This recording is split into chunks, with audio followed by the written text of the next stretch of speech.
13강 수업을 시작하겠습니다. 오늘의 주제는 보살입니다. 보살. 보통 우리 중생의 삶을 업생이라고 하죠. 업생. 업에 의해서 윤회할 수밖에 없는 거죠. 그 업생을 탈출해서 부처가 되는 것을 열반이라고 그러고, 보다 구체적으로 말하면 서방정토에 태어나는 것이고, 업의 사슬을 끊는 것이고, 열반의 굴레에서 벗어나는 것이죠. 그런데 업의 사슬을 스스로 끊지 아니하고 다시 중생의 삶으로 돌아오는 수행자들이 있습니다. 그들을 우리는 보통 보살이라고 하는데요. 그 수행자들의 삶을 보통 원생 혹은 환생이라고 합니다. 그래서 오늘의 주제는 업생과 원생과 환생이 되겠습니다. 업생과 원생과 환생이 되겠습니다. 보살이란 말은 산스크리트 보디사트바의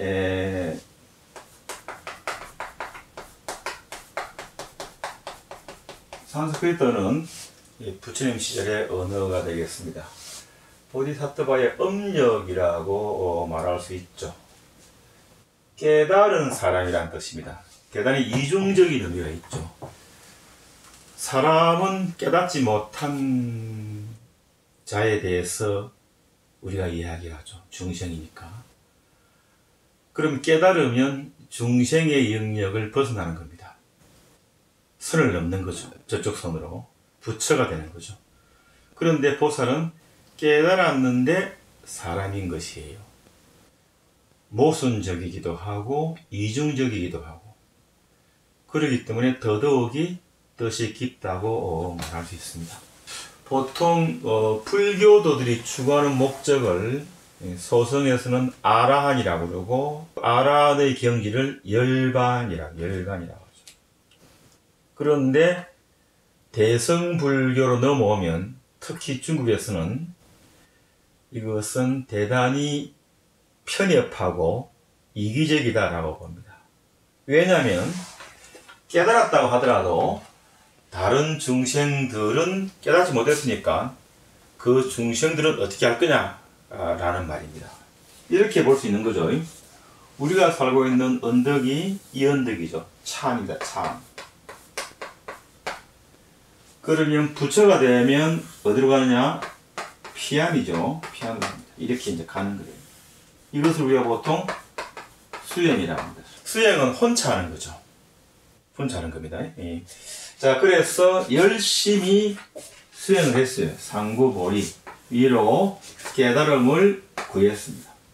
예. 이게 이제 상구보리죠. 이쪽 언덕에 다다르면 여기가 서방 정토가 될 수 있겠고, 열반의 땅이 될 수 있겠고, 윤회의 사슬을 끊는 것이죠. 더 이상 업은 없습니다. 그런데 그 사람들 가운데 몇몇이 여기에 딱 도달할 그 즈음에 생각을 해보는 거죠. 그러다가 문득 돌아보는 겁니다. 돌아보니까 이 언덕에 엄청나게 많은 사람들이 그야말로 예토도 예토, 똥예짱, 똥덩어리의 땅에, 이거는 정토입니다. 깨끗한 땅이니까. 똥덩어리의 땅에 살고 있는 것이에요. 거기에 자기 아들도 있고 딸도 있고 굉장히 좋아하는 사람이 많이 있습니다. 그래서 이 사람이 자기가 깨달음을 얻었는데 부처가 될 터인데 부처 되기를 잠시 보류하는 거죠. 잠시 보류하고 다시 돌아옵니다. 다시 돌아와요. 돌아와서 이 사람들을 다 모아요. 모아가지고 다시 가는 거예요. 자, 그러면 혼자 가는 걸 우리가 보통 소승이라고 그러죠. 소승. 작은 탈것. 티코라고 저번 시간에 이야기했죠. 예. 그런데 여기에 갔다가 다시 온 사람은 이 사람들을 다 태워가지고 와야 돼요. 그래서 큰 리무진에다가 하는 거죠. 그럼 뭐가 됩니까? 대승이죠. 그러면 보살은 뭐냐? 그 많은 중생들을 태워가지고 가는 기사죠. 기사. 혹은 다른 말로 하면 이게 배라고 친다면 배사공이죠. 배사공. 그리고 길을 인도하니까 도사가 되죠. 이런 분들이 바로 뭡니까? 보살입니다. 보살이죠. 보살의 불교를 대승불교, 아란의 불교를 소승불교라고 부르는데, 보살을 이야기하는 대승불교는 대승불교의 키워드, 가장 핵심적인 단어는 보살입니다. 그리고 그 보살은 기본적으로 연민을 가져. 세상 사람인데 연민을 잔뜩 가지고 있으니까 그 연민이 겉으로 드러나는 자비죠. 따라서 대승불교는 보살이라는 단어와 자비라는 단어가 가장 핵심이고, 보살은 반드시 자비심을 가지게 되는 거죠. 보살은 불격, 부처님이 되는 것을 잠깐 보류하고 사람의 삶, 인격의 삶을 산다. 불격을 잠시 보류하고 불격보다는 인격, 중생과 더불어 살고자 하는 것이죠. 보살의 가장 큰 공덕은 화화중생 해가지고 개인적 깨달음이라기보다는 더불어 사는 것을 더 강조하는, 이렇게 하와중생의 포인트를 두면은 우리는 이걸 대승불교, 상구보리에 보다 방점을 두면 우리는 이걸 소승불교라고 하게 됩니다. 이것은 어떤 의미를 가지고 있는가 하면, 우리가 늘 공부했던 식으로 부처님의 핵심 교리는 연기고, 연기는 다른 말로 하면 지혜죠. 그리고 연기는 자타 둘이, 나와 너는 둘이 아니고 동체고, 동체는 어디로 간다고? 자비로 가는 거죠. 손을 들 때 손바닥과 손등이는 자비는 지혜고, 지혜는 곧 자비라고 그럴 때, 지혜에 그대로 있으면 소승이고, 지혜의 다른 면인 자비를 계속 추구하면 뭐가 됩니까? 보살이 된다라고 보는 것이죠. 여러분이나 제가 이제 경전을 좀 보다 보면은 석가모니 부처님의 전생담에 대한 이야기를 많이 듣고, 석가모니 부처님이 되기 전에 수많은 세월을 보살로 살았다라는 이야기를 많이 듣습니다. 경전에 굉장히 많이 나오죠. 그래서 우리는 보살을 이야기할 때 본생보살, 옛날에 수많은 생을 보살로 살고 그 공덕으로 부처가 된 석가모니 부처님을 이야기할 때, 그때 석가모니 부처님의 전생을 이렇게 본생보살의 삶이라고 이야기합니다.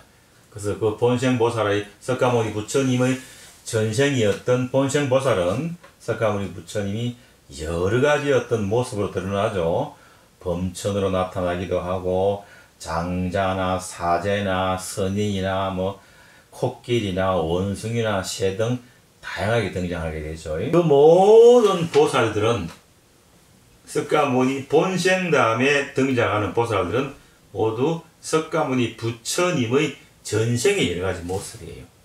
그런데 오늘날 우리가 생각하는 보살은 석가모니 부처님의 전생의 보살이라기보다는 그게 아니고 사람이 곧 보살이 되는 거죠. 대성의 시대가 전개되죠. 전개됨에 따라서 여러 가지 보살이 출현하게 됩니다. 대성의 보살은 복수로서의 어떤 중생을 뜻하게 됩니다. 이것이 이제 나중에 우리가 저번 시간에 이야기했던 삼신불, 법신불, 응신불, 보신불과 더불어 다불사상, 부처님이 굉장히 많아지는 것하고도 연관이 되는데요. 예를 들어서 어떤 것이 있는 거라고 할 때 미륵보살 있죠. 미륵보살.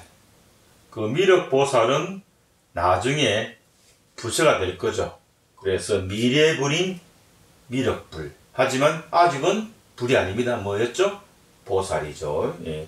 도솔촌에 석가모니 부처님이 도솔촌에 머무시다가 중생의 요청에 응해서 응신불로서 세상에 나온 것처럼 미래생에 나오실 수행을 하고 있는 보살이 누구냐라고 할 때 미륵보살이다. 그럼 어디에 수행하느냐라고 할 때 석가모니 부처님이 예전에 수행했던 도솔촌에 수행한다. 이렇게 보는 거죠. 그 다음에 이제 정토사상과 연계해가지고는 아촉불이라든지 아미타불과 법장보살이라든지 아미타 부처님이 바로 법장보살이 수행을 통해서 뭡니까? 부처가 되었죠. 부처가 되었습니다. 그 다음에 관세음보살, 대세지보살, 문수보살, 보현보살. 경전에 따라서 보살이 달라요. 예를 들어서 반야경 계통은 문수보살을 이야기하고 화엄경 계통은 보현보살을 말하고 정토계는 법장보살을 말하고 그렇죠. 그렇게 많이 이야기를 하게 됩니다. 많이 이야기를 하게 되죠. 그 다음에 이제 지장보살도 등장하죠. 지장보살 등장합니다. 이런 굉장히 많은 보살이 있고 그 보살들은 각각 서로 다른 인격체가 되는 것입니다. 굉장히 많은 보살이 있죠. 그 중에서 특히 동아시아 우리나라에서 이 많은 사람들이 좋아하고 존경하는 보살은 간세음보살이죠. 이 간세음보살은 천수천안 간세음보살. 손이 천개고 눈이 천개입니다. 왜냐하면 이 보살님은 자비를 이 보살의 특징으로 하기 때문에 모든 세상 사람들의 어려움을 다 해결하는 거죠. 해결하는 겁니다. 자, 따라서 손이 천개라야 돼. 눈이 천개래. 왜? 눈이 천개래 모든 걸 다 보니까 동아시아 문화에서 천이나 만은 숫자라기보다는 퍼펙트, 완전체 개념입니다. 따라서 천수천안이란 말은 모든 세상의 어려움을 다 볼 수 있는 눈과 그리고 그 어려운 모든 케이스 바이 케이스에 거기에 가서 그 어려운 문제를 해결할 수 있는 손을 가지고 있다는 말이죠. 따라서 많은 중생들은 늘 뭡니까? 나무 간세음보살을 이야기하죠. 간세음보살에게 기회합니다. 라는 그런 의미가 되겠죠. 보살은 두 가지의 목적을 가지고 있습니다. 하나는 모든 중생을 구제하겠다는 서원이죠.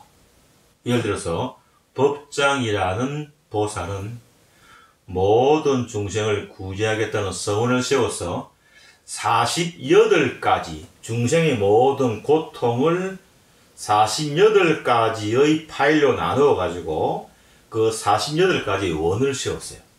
그런 다음에 깨달은 다음에 모든 그 중생의 고통을 다 풀어주는 거죠. 그런 식으로 되게 서원이 있고 그 다음에 깨달은 다음에는 그 깨달음을 반드시 중생이 돌립니다. 회향이라고 그러죠. 따라서 공부할 경우에는 원을 가지고 공부를 합니다. 서원을 가지고 공부를 하고 그 다음에 깨달은 다음에는 중생에 돌린다고 그래서 서원과 회향 그렇죠. 큰 원을 세우고 반드시 그것을 세상에 돌립니다. 보살 아까도 이야기했듯이 기사다, 대사공이다, 기란양사이다 이렇게 이야기하는 거죠. 물론 이 보살들은 나중에 결과적으로 뭐가 됩니까? 부처가 되죠. 부처가 됩니다. 부처가 되죠. 하지만 그 부처 되기를 가능한 한 미루고 중생을 구제하고 모든 중생이 다 구제되면 뭡니까? 마지막 중생이 구제될 때 뭐가 되는 거죠? 부처가 되는 거죠. 예를 들면 지장보살은 뭡니까? 지장보살은 지옥을 담당하는 보살이죠. 이 중생이 한 명이라도 지옥에 중생이 있으면 나는 결코 부처가 되지 않겠노라 라고 생각해서 지옥의 문턱에서 앉아가지고 모든 지옥으로 오는 중생들을 다 돌려보낸 다음에 자기가 최후의 일인으로 뭡니까? 부처가 되는 그런 서원을 가지고 있는 분이 바로 지장보살이죠. 남성, 여성을 나눌 건 아니지만 자비라고 그럴까요? 연민이라고 그럴까요? 그런 가슴이 열려있는 성은 남성보다는 여성이 좀 더 많죠. 따라서 2000년 세월이 흐르는 동안에 보살들은 알게 모르게 여성의 모습을 띠게 됩니다. 전에 제가 말한 적이 있죠. 불상의 부처님은 우리가 가지고 있는 이상적인 부처의 모습이 드러나서 뭐가 됩니까? 부처가 된다고. 따라서 시대에 따라서 불상의 모습이 달라지는 것처럼 보살의 모습도 달라집니다. 1000년 전의 보살과 500년 전의 보살과 지금의 보살은 우리가 꿈꾸는 어떤 모습으로 달라지는 거죠.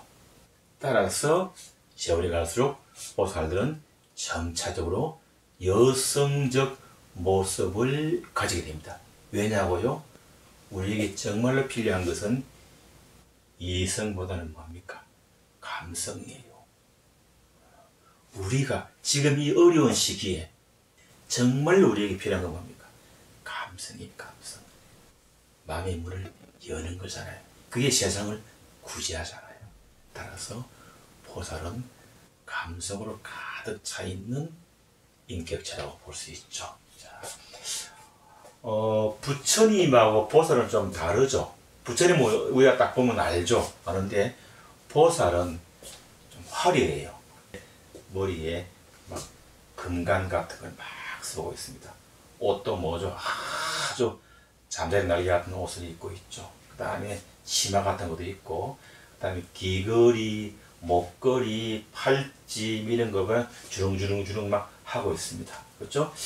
부처님하고 같은 점은 여기에 백호가 있다는 점이 같죠. 그 다음에 그 각각의 보살은 자기가 하고 있는 보살의 영역이지, 영역. 예를 들면 자비의 보살, 간시현보살, 그 다음에 지의 보살, 문수보살, 행동의 보살, 보현보살, 지옥 담당 보살, 지장보살, 이런 식으로 각각의 영역이 있죠. 그래서 그 영역을 하기에 적합한 연장이라고 할까요? 연꽃이라든지 정병이라든지 다음에 뭐 구슬 같은 거라든지 꼭 그런 걸 가지고 있죠. 그 다음에 이 보살은 주로 협시, 부처님 옆에서 스텝, 참모 역할을 합니다. 예를 들어서 아미타 부처님은 옆에 간시현 보살과 대세지 보살을 참모로 데리고 있습니다. 그 다음에 석가불 또는 비로자라불은 석가모니 부처님이나 비로자라 부처님은 옆에 뭡니까? 문수보살과 보현보살이. 약사 부처님은 약사일에는 뭡니까?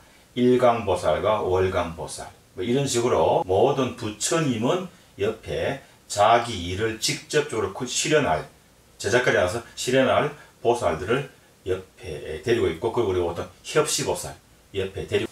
보살에 대해서는 대충 알았으니까 이제 그 보살을 이야기할 때 가장 핵심적인 개념이라고 제가 이야기했던 업생과 원생과 환생에 대한 이야기를 하겠습니다. 아시다시피 대승법에는 자타불이다 라고 하는 걸 바탕에 가지고 있죠. 자타불이. 그렇죠. 연기에서 자타불이죠. 따라서 모두가 동태죠. 동체죠. 동일성이 원리입니다. 이 세상 사람들은 모두가 다 뭐죠? 다 하늘나라에 모든 사람은 다 평등하다. 이 세상의 사람들은 전부 다 거대한 어떤 거물 속에 있다고 볼 수 있죠. 인드라맘이라고 그럴까요? 되게 거대한 거물 속에 있고 우리는 여기에 다 존재하게 됩니다. 인드라맘이라고 하는 거물 속에 우리가 70억 개의 70억 명이 여기에 존재하는 거죠. 따라서 이들은 여기서 내가 이 거물을 끌어당기면 이것은 모두에게 영향을 미치죠. 모두. 따라서 온 우주는 동체죠. 동체입니다. 아프리카 사람이 배가 고프면 나도 고픈 것이죠. 나와 너, 나와 우리, 나와 그대는 전부 유기체다. 한 유기체라는 말은 뭡니까? 살아 숨쉬는 몸이나 유기체적인 관계다라고 하는 거죠. 동체 대자 대비라는 거죠. 이 말이 어떤 말입니까? 중생이 아프면 부처가 아프다. 유마일이라고 하는 분이 이제 보살이라고 여겨지는 분인데 살아 직접 시험을 했던 분이죠. 그분이 말했잖아요. 아프죠. 그래서 찾아간 사람들이 왜 아프니까 라고 하니까 중생이 아파서 내가 아프다. 중생이 계속 아프는 한 내 병은 나을 수가 없다. 중생과 같이 뭐죠? 아픔을 겪는 거죠. 예를 들어서 아이 키울 때 아이가 밤새 아프면 그 엄마가 같이 아프잖아요. 예, 그게 바로 뭡니까? 그게 바로 동체죠. 그때 아이가 아프니까 엄마가 아프다. 그래서 이 세상에서 가장 불교적 의미에서 보살에 가장 가까운 사람, 보살 그 자체라고 말할 수 있는 사람은 어머니죠. 어머니. 여러분의 어머니, 나의 어머니, 우리의 어머니다. 그래서 어머니의 어떤 것들, 그것이 가장 세상에서 중요한 것이죠. 중생이 아프면 부처가 아프다는 말은 자비심이 온 우주에 가득 찰 때 우리는 뭐가 된다고? 부처가 된다는 말입니다. 깨닫는다는 말은 부처가 된다는 말은 말이죠. 부처가 된다는 말은 그 부처가 된 사람의 머리끝부터 발끝까지가 온통 자비로 가득 찬다는 거예요. 그 다음에 그 자비로 가득 차는 게 혼자 차는 것이 아니라 다른 사람이 슬픈 걸 견디지 못해. 따라서 동동거리면서 온 우주를 온 지구를 뛰어다니면서 뭡니까? 모든 사람의 눈물을 닦아주고 배고플 때 밥을 해줄 때 그 사람은 뭐가 됩니까? 부처가 되는 거죠. 그래서 자비심이 온 우주에 가득 찰 때 우리는 부처가 된다 라고 하는 것이죠. 그래서 자비라고 하는 말이 지혜라고 하는 말하고 제가 저번 시간에 49도 50이라고 그랬죠. 지혜라는 말은 뭐죠? 연기라고 그랬죠. 그래서 초기 불교는 51대 49로 지혜 쪽에 약간 더 방침을 지켰다면 대성으로는 뭡니까? 자비 쪽에 방침을 지키고 자비는 누가 합니까? 보살이죠. 따라서 대성 불교는 무슨 불교다? 보살 불교다. 그러면 원성은 무엇이냐라고 할 때, 보살은 말이죠. 윤회의 삶을 끝내고 부처가 될 수 있는 자격을 갖춘 분이에요. 이분이 중생이 너무 불쌍해서 부처의 삶을 약간 미루고 다시 뭡니까? 중생이 되는 거예요. 중생이. 그러니까 윤회로 다시 들어오는 거예요. 다시 들어온 겁니다.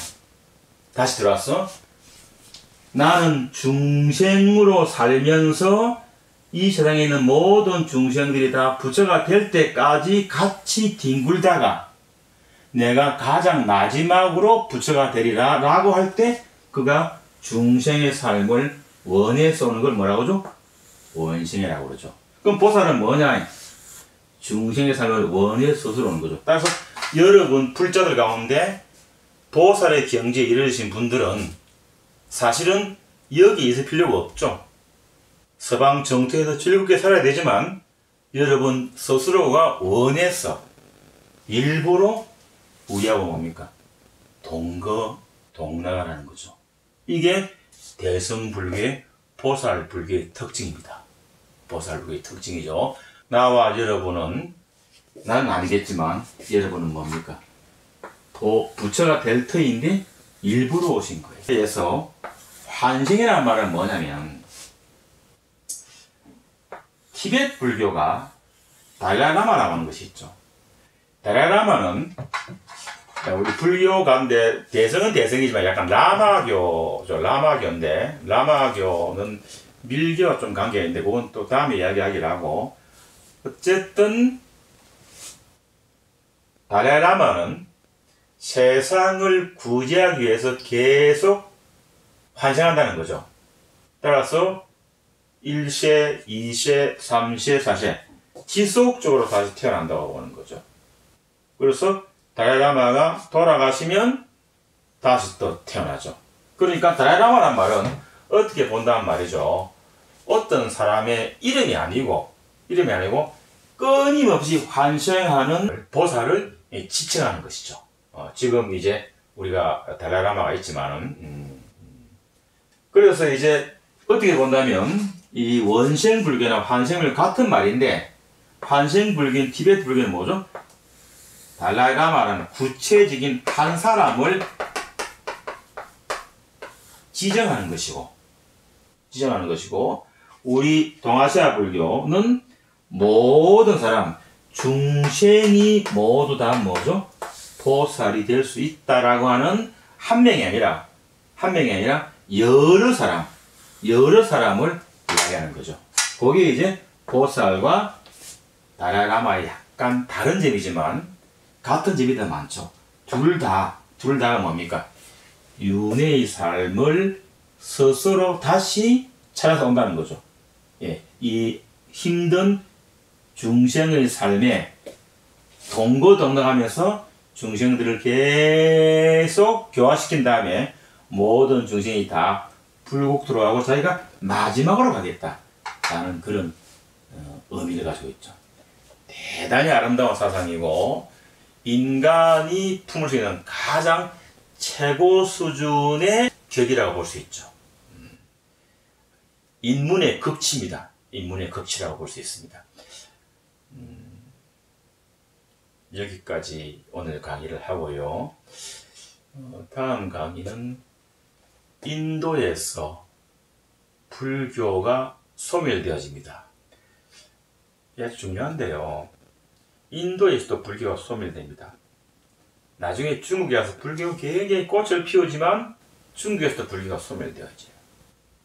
우리 한국 불교는 지금은 그야말로 번성하고 있지만 우리가 인도 불교의 소멸과 중국 불교의 소멸을 반면교사로 삼지 않으면 대단히 큰 위기가 이미 많이 닥쳤죠.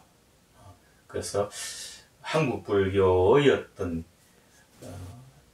그야말로 한국 불교가 다시 살아나기 위해서 인도 불교가 왜 소멸되었고 중국 불교가 왜 소멸되었는지를 간략하게나마 알 필요가 있지 않을까라고 해서 다음 시간에는 인도 불교의 소멸에 관해서 보겠습니다. 고맙습니다.